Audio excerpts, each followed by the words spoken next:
There are moments in history when the veil thins, not merely between worlds, but between the sanctioned and the secret, the sacred and the forbidden. One such moment flickers in the margins of a 15th century grimoire, handwritten in Latin, now bound in the Bavarian State Library under the name CLM 849.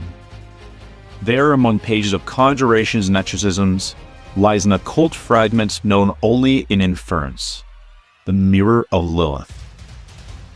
This is not merely a ritual, it is a rupture.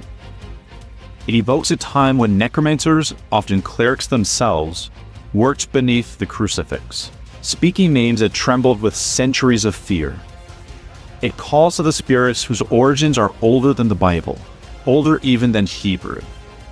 Lilith, the wind demon of Mesopotamia, later reimagined as the first woman, the night seductress, the child snatcher, the rebel bride. Her name endures as a cipher for female autonomy, cosmic liminality, and spiritual transgression. And then there is the mirror, shield-shaped, etched with sacred names, born into graveyards and crossroads under planetary hour. The operator peers in, recites the conjuration, and waits. What appears in the mirror? A vision of the hidden, a revelation from beyond, a projection of the self? We are about to enter a world where language is power, where symbols command spirits, where the divine and demonic mingle not in fantasy, but in ritual precision. We are also entering a psychological territory, a space where archetypes walk, and where the feminine shadow confronts the patriarchal order in the form of invocation. This is the story of that mirror. Its history, its theology, its magical mechanics. It is the story of the forces that shaped it: Jewish myth, Christian demonology, Mesopotamian spirit lore, medieval shrine traditions, and the clerical underground that dared to touch them all. More than that, it is a story of seeing and being seen. Because to summon Lilith into the mirror is not just to observe the hidden world. It is to allow the hidden world to observe you.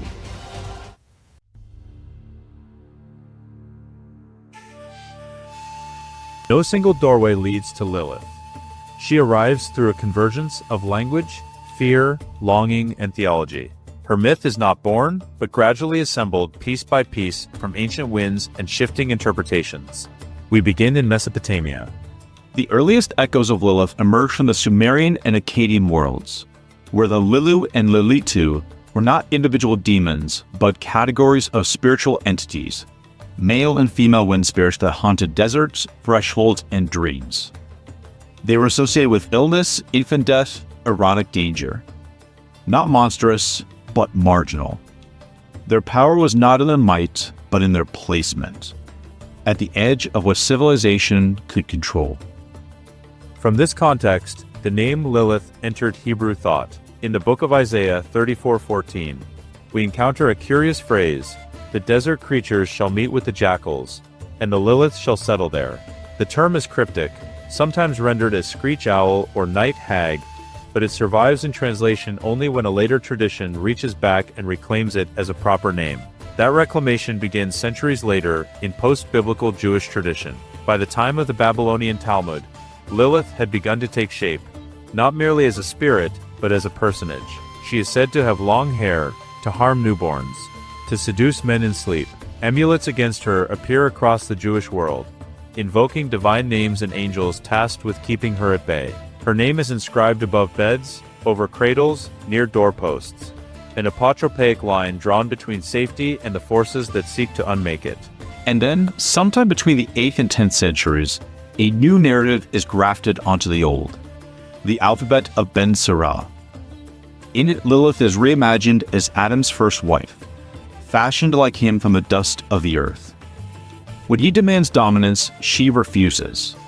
She speaks the ineffable name, and departs Eden on her own will. It is this act of departure, of knowledge, of know, that recasts her fully. She is now the archetype of refusal, of female autonomy, of the cost that power imposes on disobedience. By the medieval period, her legend is fully alchemical, part ancient daemon, part midrashic rebel, part symbolic nightmare. Christian Europe, inheriting this figure through translations and hearsay, folds her into its demonology. She appears in grimoires, sometimes clearly, sometimes only by name, her myth increasingly separated from her original cultural roots, now floating free as a symbol. Thus, when she is inscribed into the mirror of a 15th century necromancer, Lilith arrives already as composite: Babylonian wind, Jewish demoness, theological descent, feminine power. To name her is to summon not just a being but an entire archive of exile, reinterpretation, and resistance. And that archive resists closure. Lilith was never canon. She was commentary, a marginalia spirit, an annotation in the dark. And that is why, centuries later, she still answers when called.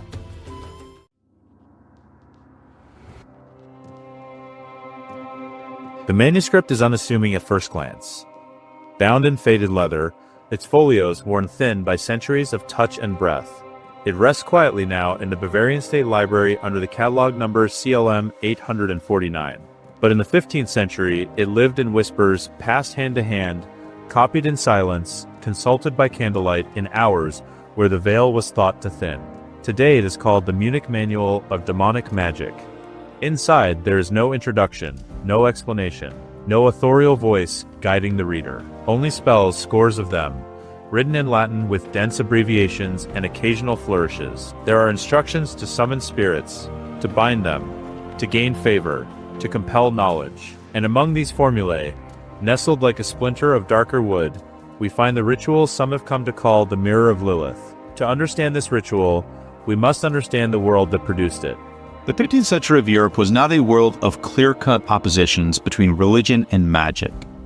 Many of the magicians who copied or composed such texts were not outsiders, but insiders.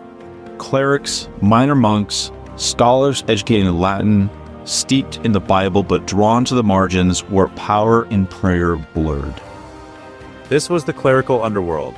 As historian Richard Keckefer famously called it, an invisible class of literate men who navigated both the sacramental and the sorceress. Their magic was not folk but formal, not peasant improvisation, but learned conjuration. They invoked God and Christ and angels, but also demons by name. They called on Solomon not as king but as a cult prototype, the magician who commanded the spirits. The Munich Manual reflects this tension. Many of its rituals, including the mirror, draw heavily on Christian structure. The invocations begin with appeals to the Trinity, to the Passion of Christ, to the Holy Spirit. Divine names are invoked as shields. Solomonic seals are etched on talismans and mirrored surfaces. The language is confident, it does not plead, it commands. Yet the spirits being addressed are not saints. They are figures like Belith and Lilith.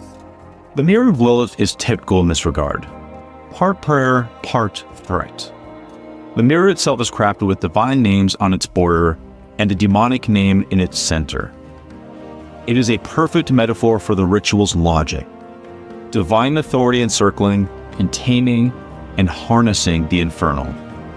But why a mirror? Mirrors in medieval magic were more than optical curiosity. They were instruments of perception, of summoning, of sight beyond sight. Some were used for love spells, others for uncovering secrets, who stole, who lied, who murdered. In the mirror ritual, the object becomes a portal, a focus through which the spirit is compelled to appear and answer the operator's questions. Yet here, another subtle tension surfaces. The text occasionally names the spirit as Lilith, but in some variants she becomes Belith, a male demon from Goetic lore. The manuscript is not clear. The Latin is inconsistent. The scribe may have miscopied or adapted or obscured intentionally. It is in these fissures, the blurred names, the fragile instructions, that we glimpse the true nature of this tradition. It was never about orthodoxy. It was about negotiation between light and shadow, priesthood and peril, known names and forgotten ones. And so the Munich Manual survives not as a monument to a magical system, but as an artifact of tension between spiritual authority and forbidden knowledge, between the known God and the nameless spirit in the glass. Its pages do not claim certainty. They offer technique. They leave it to the reader to decide what to do with what stares back from the mirror.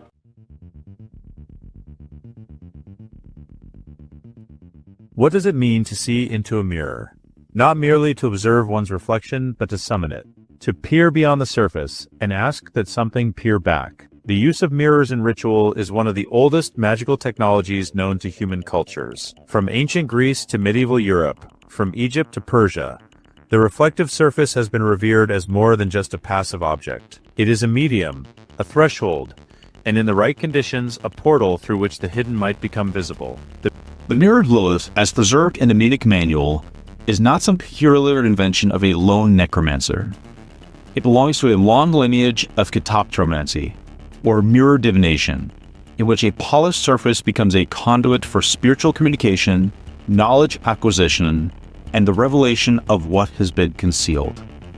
In the ancient world, mirrors were often tools of diviners. Greek practitioners used them in ritual bowls filled with water to gain oracular insight. In the Arabic magical corpus, particularly texts like the Gayat al-Hakim, later Latinized as the Picatrix, mirrors were treated as gateways to planetary intelligence, their preparation governed by astrological precision. These techniques, absorbed and transmitted through translation centers in medieval Spain and Sicily, deeply informed European magical theory. By the 15th century, when the Munich Manual was compiled, the mirror had become a favorite instrument for necromancers, who believed it could reveal the perpetrators of crimes, the location of lost objects, or even answers to unspoken questions, if only the correct spirit could be compelled to appear. But the mirror was never just a tool of optics. It has always carried symbolic weight. To look into the mirror is to invert the world. Left becomes right, right becomes left. In many traditions, this reversal is not trivial, it is profound. The mirror reveals a world similar to ours, but not identical. It reflects, but never quite truthfully. This tension made it perfect for magical purposes. The mirror does not just show, it distorts in meaningful ways. And it is this distortion, this ambiguity, that vision is possible. Vision here, not in the empirical sense, but in the esoteric one.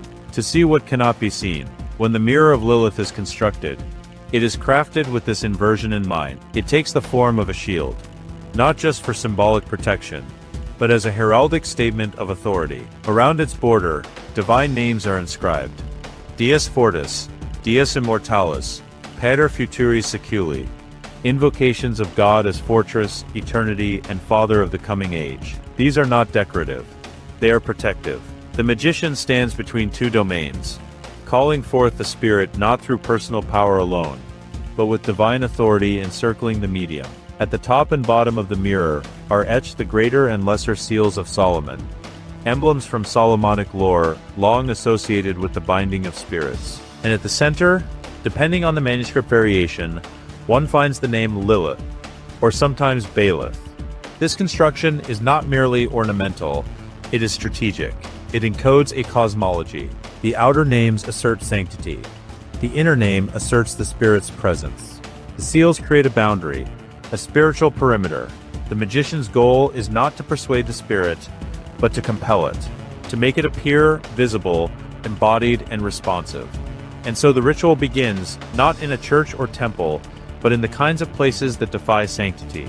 A crossroads, a grave, ideally the grave of someone murdered, whose death was unjust, unresolved. Such spaces were believed to blur boundaries. Crossroads have long been sites of invocation, transformation, and offering. Graves hold the unquiet dead. The magician selects twilight, the time between light and dark, between day and night, because the veil is thin. The conjuration is delivered in Latin. It begins with divine assertions, by the power of Christ's birth, passion, resurrection, by the mysteries of God. And then it names the spirit. Lilith, you are summoned. You are commanded to appear in the mirror, in form, to answer what is asked. Who stole the item? Who killed? What secret lies hidden? This is not a passive request. It is a juridical act. The magician speaks not as a supplicant, but as an officer of a higher law. The mirror becomes a tribunal, and Lilith, once invoked, once made visible, is expected to respond. But the ritual is not without danger. The magician is instructed, after the working, to return home by a different road than the one taken to the ritual site. This precaution echoes older folk beliefs, that spirits can follow, retrace steps, enter homes unbidden if one is not careful. To change one's path is to break the trace, to dissolve the trail between realms. Even more revealing is the note that the mirror, once used, may be employed again. The spirit's connection is not severed, merely dormant. On subsequent nights, the operator need not perform the full ritual, only a shortened conjuration. The mirror has been charged. It now remembers. And so the Mirror of Lilith is not merely a magical object. It becomes a living tool, a spiritual instrument, with memory, with power, with potential danger. To gaze into it is to enter into a pact of visibility between human and spirit, between question and answer, between that which seeks to be known and that which prefers to remain hidden. The magician seeks clarity, the spirit offers reflection, and between them always stands the mirror.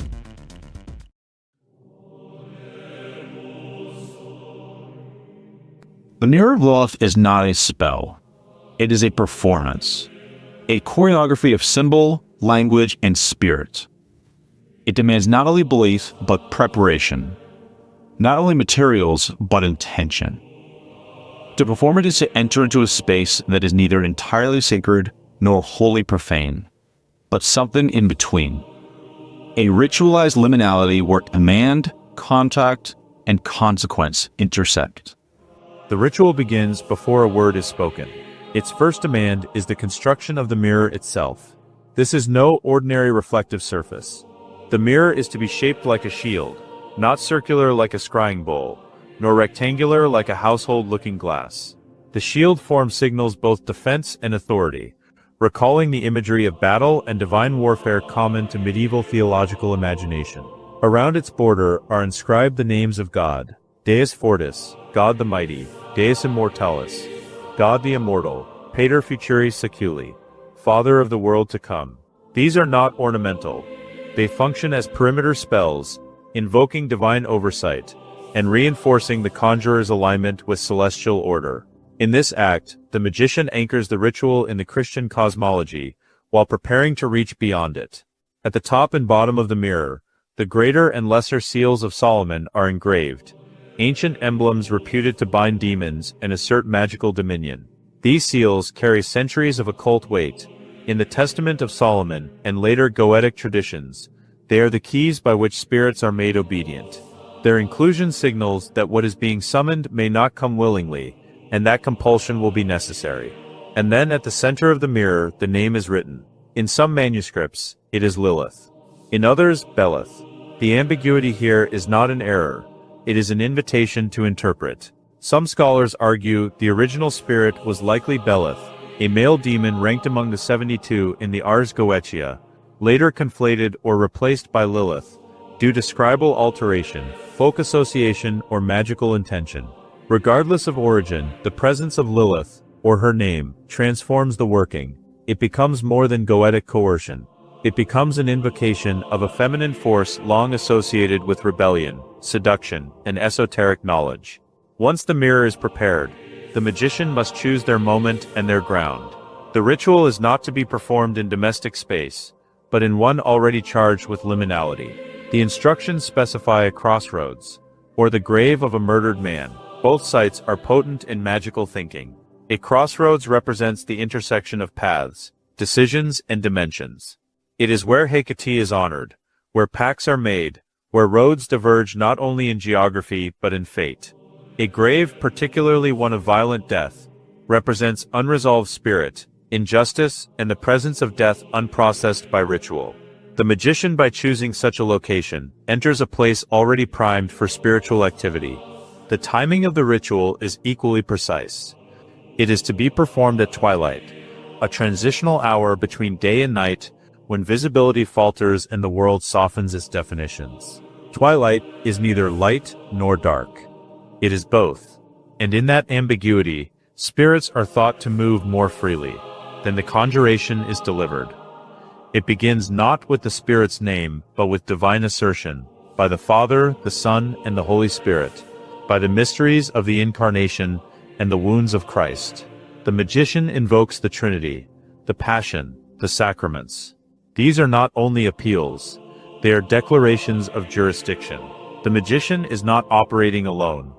They are cloaked in the theological authority of the Church, even as they reach into its forbidden margins. Then comes the moment of summoning.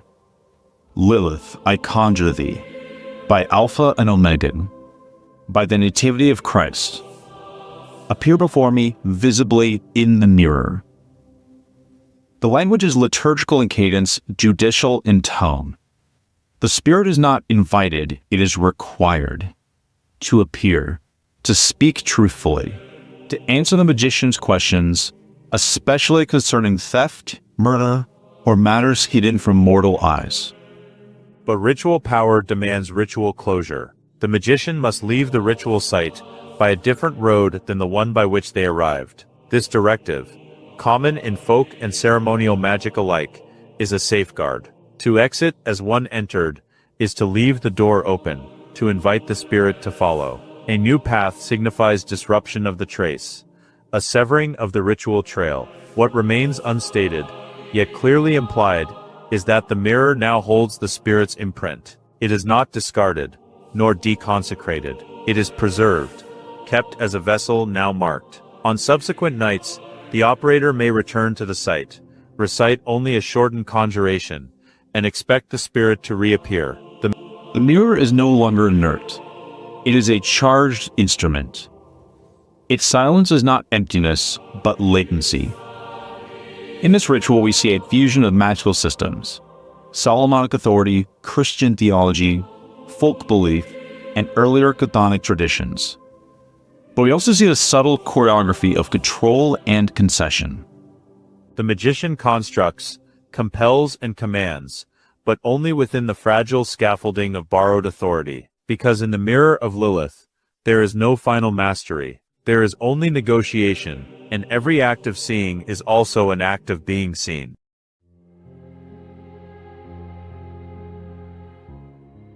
To summon Lilith is not merely to conjure a demon, it is to stand at the fault lines of theology, gender, and psyche. The ritual of the mirror is more than an act of magical audacity. It is a symbolic revolt, a reclamation of forces long silenced, denied, or disfigured. To call her is to call everything that a patriarchal metaphysics sought to banish. Female autonomy, unregulated desire, spiritual power unmediated by priest or sacrament. The Church's discovery with Lilith was never about her demonic status. She was dangerous not because she was monstrous, but because she was coherent. Coherent is an alternative creation narrative. Coherent is a figure of refusal. Coherent is a woman who would not be controlled. In the earliest layers of Jewish myth, Lilith was liminal, but not yet satanic. She was wind spirit, night walker, boundary crosser. It was only later in the post-exilic rabbinic imagination that she took on the characteristics of a child killer and sex demon. The Christian demonologists inherited this version, but amplified it, moralized it, and made her a template for sexual sin. By the High Middle Ages, Lilith becomes a ghostly presence behind every transgression of gender norms. In inquisitorial logic, she is the unnamed accomplice to witchcraft. Her name appears in spells to be banished, not venerated. And yet, in the very margins of Christian Europe, her figure begins to stir again.